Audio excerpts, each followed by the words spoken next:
ನಮಸ್ಕಾರ ವೀಕ್ಷಕರೇ, ಸಪ್ತಶ್ವ ಚಾನೆಲ್ಗೆ ಸ್ವಾಗತ.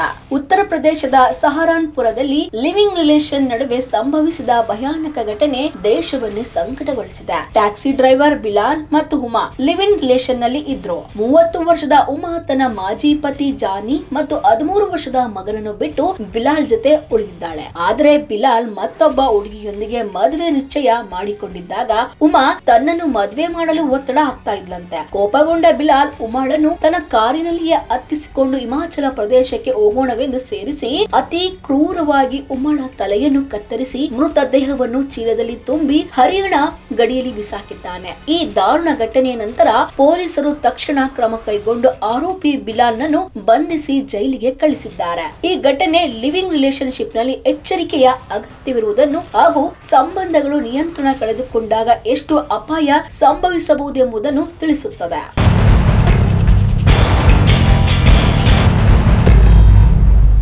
ನೋಡಿದ್ರಲ್ಲ ವೀಕ್ಷಕರೇ, ಇದೇ ರೀತಿಯ ಇನ್ನಷ್ಟು ಹೊಸ ವಿಡಿಯೋಗಳಿಗಾಗಿ ನಮ್ಮ ಸಪ್ತಶ್ವ ಟಿವಿ ಕನ್ನಡ ಚಾನೆಲ್ ನ ಸಬ್ಸ್ಕ್ರೈಬ್ ಮಾಡಿ, ಲೈಕ್ ಮಾಡಿ, ಶೇರ್ ಮಾಡಿ. ಧನ್ಯವಾದಗಳು.